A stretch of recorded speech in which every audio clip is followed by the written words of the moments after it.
Blessings and welcome forward to Reasonings Right Here with Your Life. I'm your host, Jerome Sage Butler. It's an interesting time in world affairs and communal events and activities have gotten zero to less or less to zero. And as such, the cosmic vibrations reverberate deeply in the inner stirrings.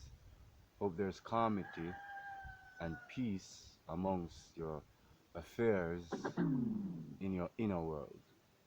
I hope there is absolute harmony, the desire, the process thereof within your deep inner and subconscious realms.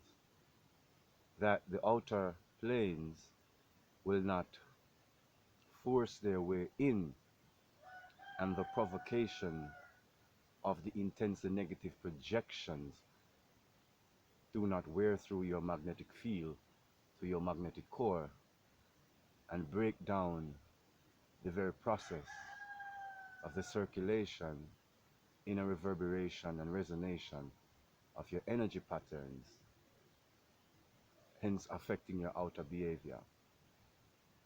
Many a times upon the earth plane, we've come into contact with some of our most negative of behaviors, intentions, and attitudes, and there's a natural tendency to blame nature, or to say nature is the one that does these incredibly negative pathogens, but functionality, practice, behaviors, the ways we are, the intentions we have, these are the things which create anarchy and havoc amongst the reality. Sometimes there are mass social experiments and they get out of control because somehow I guess we realize that total anarchy is not healthy for any state of subjective or objective reality.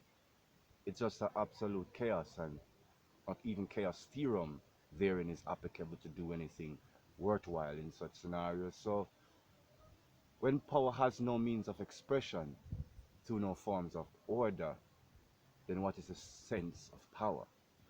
This is null and void. I appeal to your spirits, to your souls, to know that whatever dysfunctions we have created by our intentions, that there is an equal and opposite entangled reaction, which will bring about the return to a space of harmony or relative equanimity. And that will help those who are heavily influenced by the externalities to return to a sense of purpose, and that there is a certainty in the essence of what is to come. Those of us who are spiritual and religious minded, we know that there are times when we look into the reality and we see correlations with what is our innermost fears based upon what is prophesied as a future of the end of a certain kind of thought making a certain way of life. And as we approach the end of that thought and its collision with the new impetus and a new way of life, there is a heightened sense of sometimes foreboding or over isolation and an intense sense of removal from the functionality of what is called the whole. So religious and or spiritual minded people sometimes will see such events as the dawning of an apocalypse, the ending of an age, the beginning in some higher retrospect of a new way of being. I, for one, am humbled as I observe in my own mind the experiences I see registering through my hearing and my eyes and my sensibilities. I am I do not know if it is indifferent, because I understand that there is something we must be aware of. And it is not so easily expressed as a statement of correlation of human value, but it is something we must always be aware of. We must always know that we are okay. We must always know that there is absolute divine peace, no matter what the circumstances are. However, this divine knowing isn't necessarily something that is tangible in human analysis, that you can say, well, this is what that really is. How it manifests, we can observe. The causalities of its manifestation, or the very nature of its manifestations, that is a deeper um, query that is not so easily explicable. We must know that there is absolute peace. We must know that there's absolute harmony. And in this knowing that there is absolute peace and that there is absolute harmony, we recognize that the external stirrings of reality correlate to the morbidity, the fears, the controlling intentions of minorities and special interests. When we play into that, we are heavily disturbed by the end results, because we then begin to feel very uncomfortable. There is no peace anymore. There's no peace that surpasseth the understanding of man. There's no such peace anymore. So we are wholly given over unto the push and pull, or the very inertia of this experience, this current wave and particle of reality. However, when one is informed from the celestial, there is a pattern and a ripple that goes throughout the cosmos, that reverberates not just as the experiences you're having, but the states of being you are.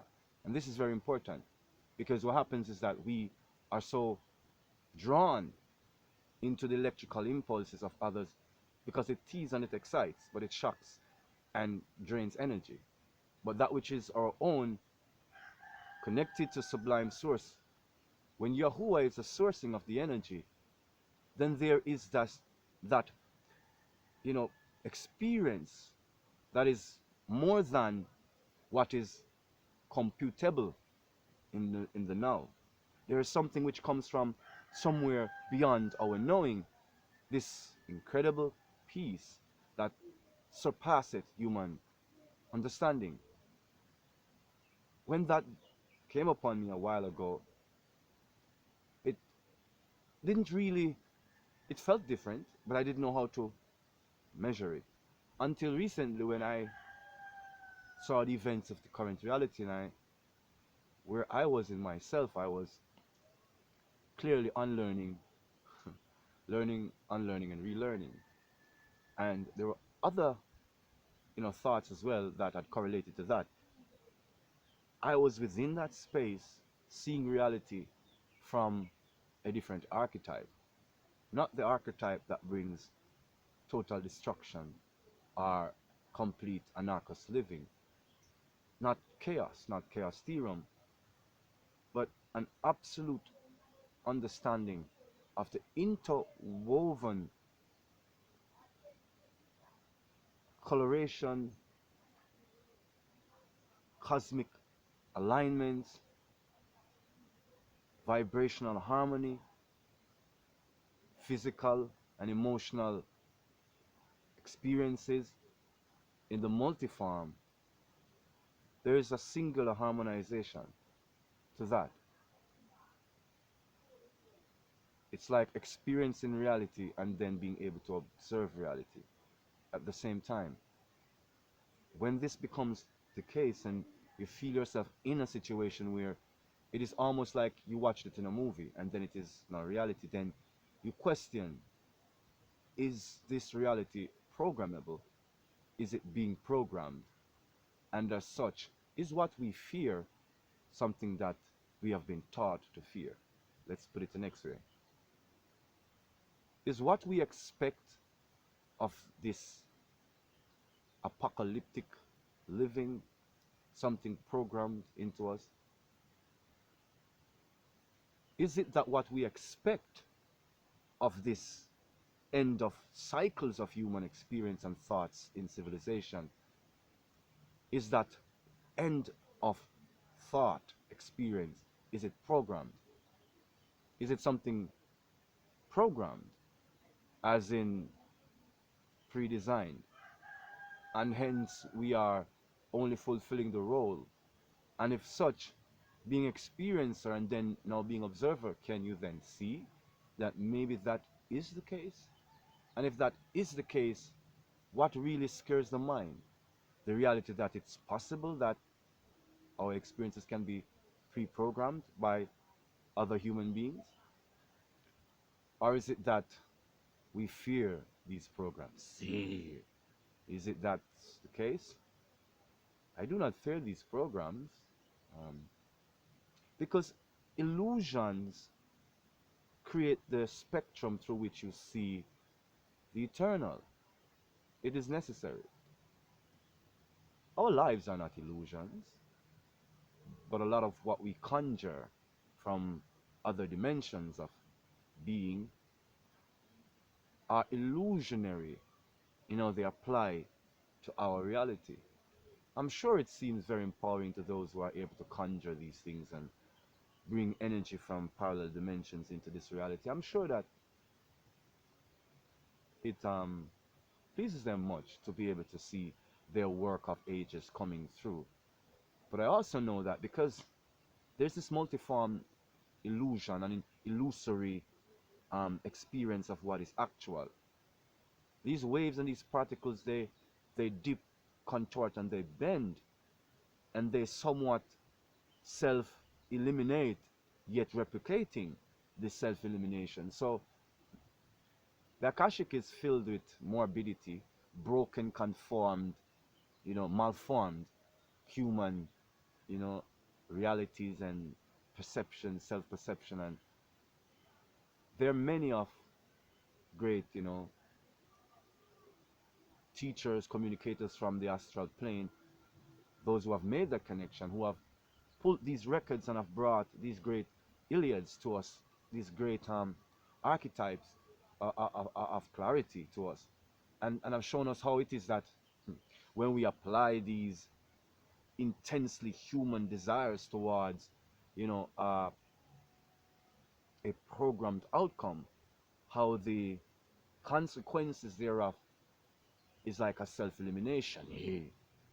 So I would say be humbled, even though not totally understanding the complexities of the multiformed realities that are being, affected by these programs that are being run. And mass social experiments and such are a part of these, simulations and assimilation of thought. Faith-based people, in some essence, understand the experience thereof, but should not be carried away to think we, they, us know the hour, the day thereof, of the complete reclamation of this reality, the end thereof, and the renewal. For who knows when it is a new heaven and a new earth? The Lord says, say for the elect's sake, Joshua, Harishi. So, Taranshi.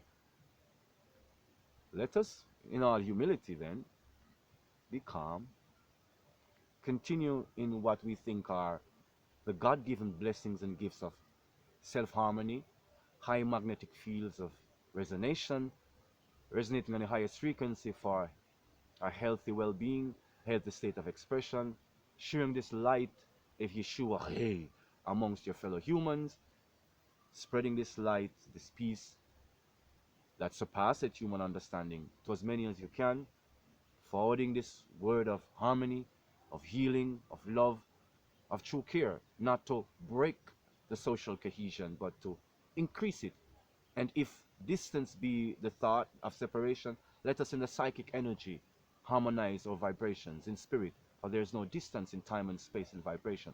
Let us harmonize these vibrations, bring ourselves closer to the presence of true love, to states of harmonious being, so we can resonate Yeshua's light upon this plane and the essence of what is actual, what is not programmed, but what is the original, which is still the space, the template on which all these experiments, these adjustments in being are being carried out.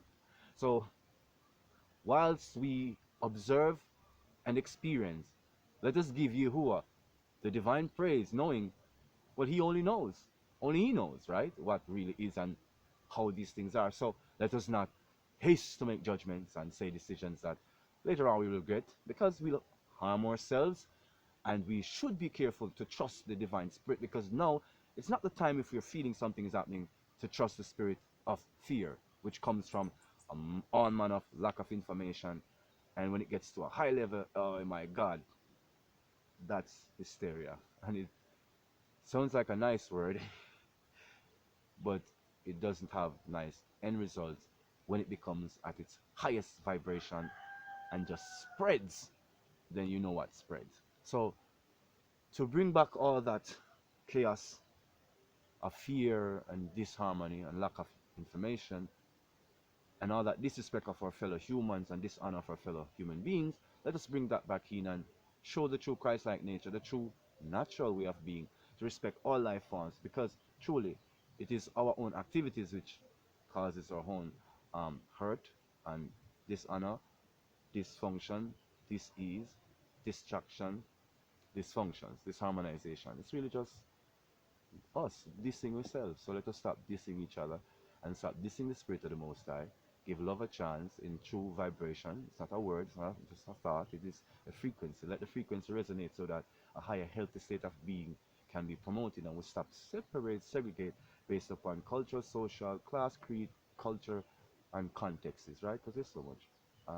Yeah, so let us just continue on the path toward the natural love. Jerome Sage Butler, yeah, forwarding from the essence of sugar love, all the way foothills of Blue Mountain, Jamaica, love, harmony, to the multi forms of living energy. Love and blessings to you. Until next time, this has been Reasonings at the Tree of Life. Continue your healthy, harmonious, loving experiences. Yahuwah be praised. Most honorable divine Christ, Yeshua, bless and protect the souls and hearts and the minds of the people who need you in this moment. Break these curses of hysteria. Set us forward in harmony, in love. Continue to extol and extend that peace that surpasses our human understanding, overstanding. Bless us in harmonious living, truth and love. Let us forward in faith. Always we give thanks and praise for your healing hand, your healing mercies, and for your angels in flesh and in spirit who cover us in joy and truth and restoration. In the blood of Christ we pray. Giving thanks it's so. So it is. Blessings.